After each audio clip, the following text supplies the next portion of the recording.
Joining us now, one of the more controversial figures in politics these days, but a favorite among Tea Party conservatives. Minnesota Congresswoman Michele Bachmann, who comes to us from St. Paul. And Congresswoman, welcome to Fox News Sunday. Thank you, Chris Wallace. Thank you so much. Back in the 2008 campaign, you famously said that Barack Obama may have anti-American views, and then you quickly expressed regret for those comments. But the other day, you took back your apology. I want to put it up on the screen. You said, I said I had very serious concerns that Barack Obama had anti-American views, and now I look like Nostradamus, the reputed seer from the 1500s. Congresswoman, why the switch, and do you really believe the President of the United States has anti-American views? What I'm concerned about are the policies, Chris, of the last 15 months. It's stunning if you look at what's happened in our economy. We've gone from the United States having 100% of the private economy private to today the federal government effectively owns or controls 51% of the private economy, whether it's the large banks, AIG, the largest insurance company, Freddie and Fannie, the largest secondary home mortgage companies, which now has the federal government owning over half of all private home mortgages, the student loan industry, GM, Chrysler, and now healthcare. That's 18% of the economy just in healthcare. If you add all of that up, Chris, that's 51% of the private economy that the federal government now owns or controls. Those are the policies that I'm concerned about. We don't want the federal government owning or controlling private industry. I guess there are 2 points I'd make there. One is that a lot of those things, the bailout of the banks and AIG, a lot of that was done by a Republican president, President Bush, and that's right. That's right. And you know, there's a difference of opinion. Then there becomes the question of whether you call it anti-American. You had a big rally with Sarah Palin this week and the Tea Partiers up in Minnesota, and afterwards you talked to Sean Hannity and you said this. This is the most radical president, and the most radical speaker, and the most radical Senate leader we have ever seen in the history of the country. Again, I guess the question is a matter of rhetoric. Anti-American, the most radical. You don't have any problem saying that? I think that these policies are among the most radical we have ever seen in the history of the country.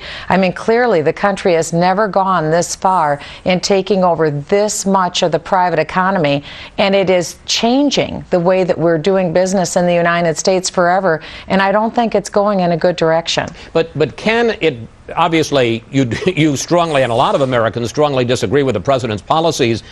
Can't you disagree with his policies without saying that he's anti-American?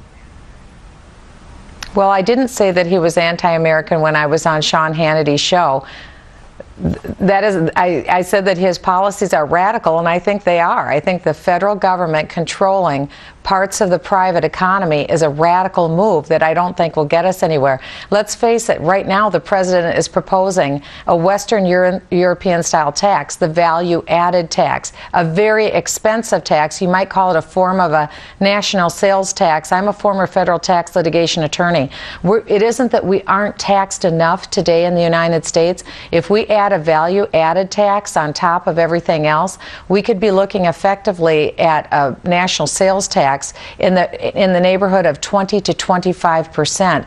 That will have a tremendous drag on our economy, and it'll be very hard for us to go forward with full employment. As a matter of fact, the administration has said that the new normal may be elevated levels of unemployment near 10%. That's unacceptable. We don't have to be at that level. Our policies can change so that we can go back to full employment and high prosperity. I think in fairness we have to point out the president hasn't proposed that. One of his top economic advisors, Paul Volcker, this week suggested that the U.S. might have to consider it, but the president hasn't proposed that. But let me, if I may, go on to another subject. The day after the House passed health care reform, which I know is one of the issues that you're most incensed about, you went to the floor and filed, I believe it's the first piece of legislation that would repeal Obamacare.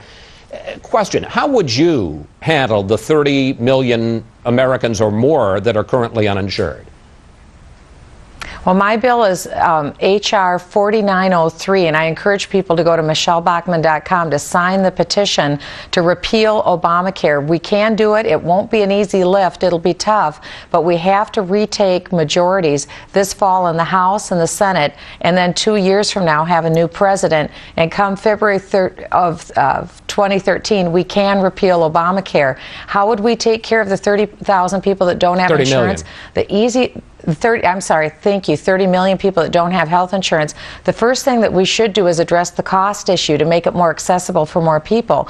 Number one, we would allow people to buy insurance anywhere they want in the United States. Number two, let them buy it with their own tax-free money. Number three, fully deduct all of their health care expenses, whether it's premiums, co-pays, high deductibles, whether it is vision, dental, chiropractor, whatever it is, fully deduct that on your income tax return, and have tort reform. If you do, which is lawsuit abuse reform, if you do those four measures, you will dramatically lower the costs for all Americans, because in the United States, years ago, it isn't that we didn't provide care for those who weren't able to afford it. We had charity hospitals, and a number of doctors provided free care on a pro bono basis. They did that because they didn't fear lawsuits that would be coming their way. Congresswoman, today, doctors don't have that luxury. Congresswoman, I don't mean to interrupt, but I want to talk to you about a bunch of issues, and we're going to run out of time here. Sure. Go ahead. The Tea Party, as we said, you're one of the favorites of the Tea Party, and you have talked about how you believe the Tea Party will end up supporting and in fact being a great source of strength for the Republican Party in the 2010 elections. But there are choices that Republicans are going to have to make in GOP primaries. Let me give you a couple of examples. In Florida, who do you pick when it comes to the establishment candidate, the sitting governor, Charlie Crist, who's running for the U.S. Senate, or the Tea Party favorite, Marco Rubio? Well, I have my personal favorite. I'm a Minnesotan, so I'm not able to cast a vote, but my favorite would be Marco Rubio. Why? Well, right now he's surging in the polls, and I think that he is identified with Floridians probably more than either of the two candidates. How about in Arizona, where you're going to have a GOP primary, the sitting Senator John McCain or former Congressman J.D. Hayworth? And again, that'll be for Arizonans to decide. I'm a Minnesotan, but both of those candidates are making a strong case. As I understand, J.D. Hayworth is closing in on Senator McCain right now, and it will be up to the voters in Arizona to make their choice. You're taking a pass there, Congresswoman. Well, I know both gentlemen, and they're both honorable men. Now, you keep saying that Barack Obama is a one-term president. This weekend, the Republicans have been holding, the Southern Republicans, a leadership conference in New Orleans. They also held a straw poll last night. Let's put up the results of that poll. Mitt Romney finished first, beating Ron Paul by 1 vote. Sarah Palin narrowly beat Newt Gingrich for third. Congresswoman, what does that tell you about where the GOP is now in finding a candidate to run against Barack Obama and make him the one-term president you say he's going to be? Well, I think we're going to have a full bench of great candidates coming into 2012. If you look at the approval numbers for President Obama, he's fallen faster and farther than any previous president in the polling. And I think it's his policies that people are looking at and they're recoiling from. His is not an agenda that people want to embrace. Therefore, I think that our candidate needs to be a strong, bold, courageous, constitutional conservative.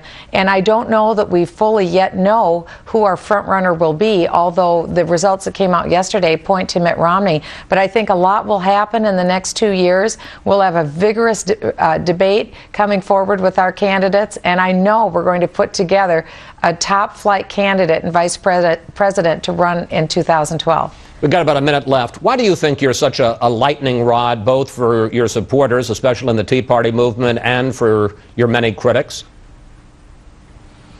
Well, I think part of that may be because when I talk about what is happening in Washington, D.C., I use the actual statements or comments or the data that Nancy Pelosi or President Obama or Harry Reid refer to. I use their own statements on them, and usually they don't like that very much. They don't like to be quoted back with what they've said.